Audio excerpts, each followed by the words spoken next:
So right now we have our plugin working.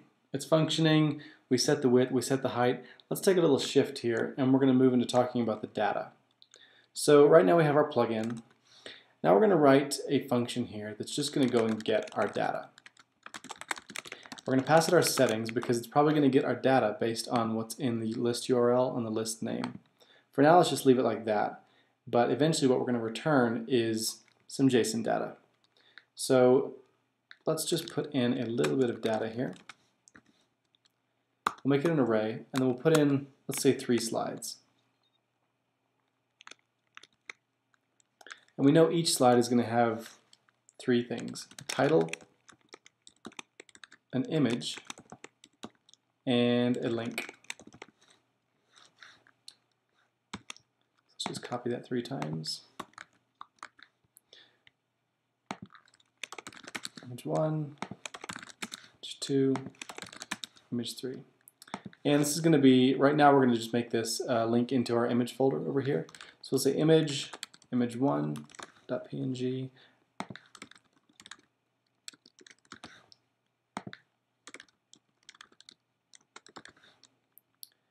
and we'll just put some sites here.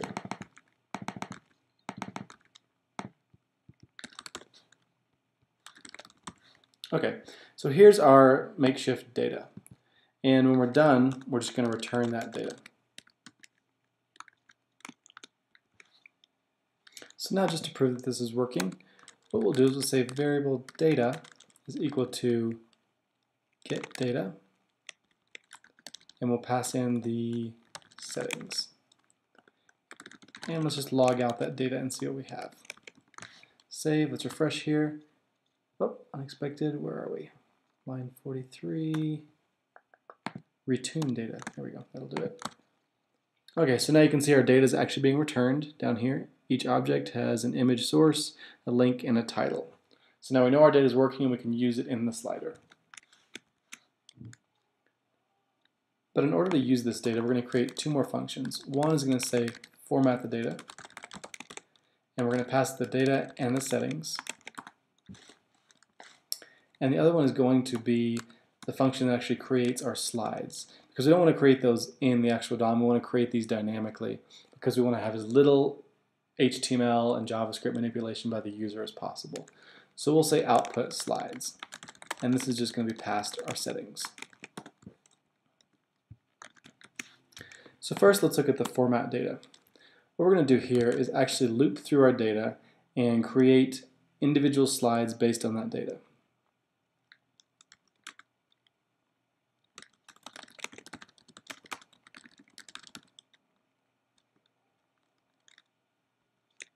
So here I'm just storing the length of the data set in a variable so we don't have to look it up every time during the for loop.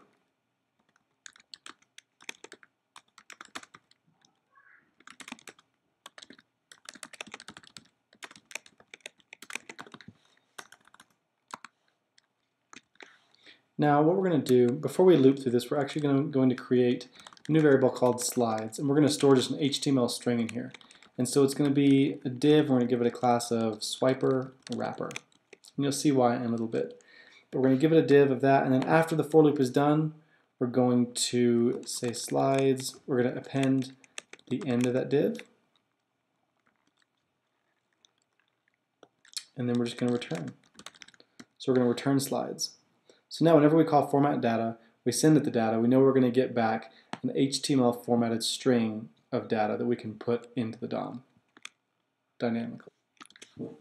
And you know what, for now we're going to take away this function. We'll use this a little bit later whenever we actually integrate with SharePoint, but for now we're going to keep it simple. So as we iterate through each of these pieces of data, we're going to append an HTML string to the swiper wrapper here. And this string is going to have basically an individual slide.